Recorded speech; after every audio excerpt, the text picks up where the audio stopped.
घने जंगल में लिली नाम की एक कौवी रहा करती थी। उसके एक बेटा था जिसके नाम चिट्टू था।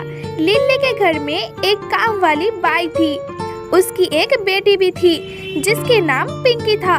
एक दिन पीरू अपनी बेटी से कहती है, बेटी तुम यही घर पर खेलना, मैं लिली मैम साहब के घर काम करके आती हूँ। ठीक है माँ, तुम जाओ।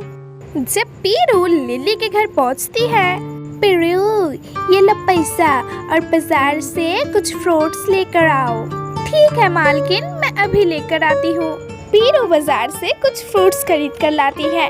तब लिली कहती है, अरे पीरू तुम ये फ्रूट्स यहाँ पर क्यों रख दिए? जाओ जाकर टोकरी पर रख दो। ठीक है मालकिन, मैं अभी रख देती हूँ। थोड़ी देर बाद, मालकिन मैंने घर के सारे काम कर दिया है, क्या मैं अब घर जा सकती हूँ? मेरी बेटी घर पर भूखी है, मेरे इंतजार कर रही होगी। नहीं पीरू, तुझे अभी नहीं जाना। अभी देख नहीं रही है कि मेरे बेटे को भी भूख लग रही है। चल पहले टोकरी से फल निकाल के काट दे। ठीक है मालकिन, मैं अभी काट कर देती हूँ। पीरू फल काट के लिली को देती है। पीरू तू अभी घर जा सकता है। पीरू के घर पहुँचने पर, माँ मुझे जोरों की भूख लगी है, जल्दी मुझे कुछ खाने को दो। बस बेटा, मैं अभी तुझे कुछ खाने को देती हूँ। पीरू पिंकी को खाना लेकर देती है। अगले दिन जब पीरू अपने मालकिन के घर जाती है, पीरू कल जो तू सेब लाई थी वो सारे सड़े हुए थे, मैं सेब के पैसे तेरे पगार में से काट लूंगी। लेकिन मालकिन मैंने तो सब अच्छी ही लाई थी। तो ये क्या है, तू इसको अपने घर लेकर जा और अपनी बेटी को खिला दे। मालकिन एक तो मेरी पगार इतनी कम है और ऊपर से आप काट रही हैं। मुझ जैसे गरीब के साथ ऐसे नाइंसाफी मत कीजिए। एक तो इतनी कम पगार में हम लोगों को बड़ी मुश्किल से 2 वक्त की रोटी मिलती है और ऊपर से आप पैसे काट लेंगे तो हम पूरे महीने कैसे खाएंगे? पीरू पैसे कमानी पड़ती है, पेड़ पर नहीं उगती है। इन्हें कमाने के लिए दिन भर मेहनत करनी पड़ती है। अब जा चुपचाप अच्छे से बाकी काम कर।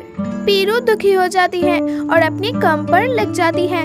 ऐसे ही समय बीत जाती है और पीरू की बेटी बड़ी हो जाती है। एक दिन वो पानी पीने के लिए नदी किनारे जाती है, जहाँ उसकी मुलाकात होती है जंगल की सबसे अमीर पक्षी अग्रवाल के बेटे से। वाओ, कितनी प्यारी चिड़िया है, काश मेरी शादी इससे हो जाए।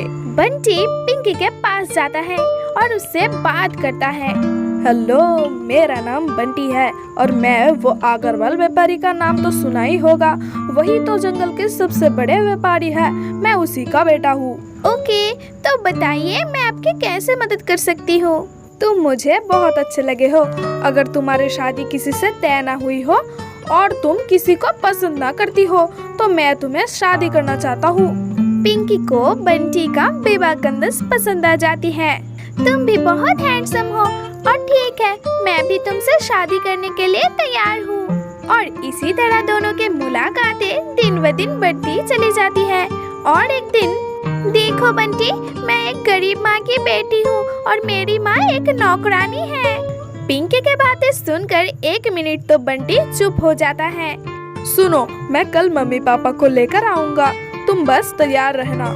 अगले दिन बंटी अपने पिता और माता को लेकर पिंकी के गरीब खाने पर पहुंचते हैं और साथ में बहुत सारे फल और मिठाइयाँ लेकर जाते हैं।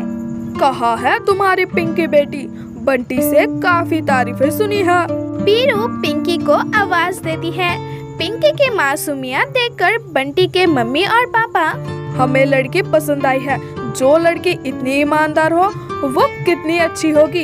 ये रिश्ता पक्का समझो और ये लो नई घोंसले का चाबी, आप लोग वही रहेंगे। और फिर पीरू और पिंकी खुशी खुशी अपनी बाकी जिंदगी गुजारते हैं।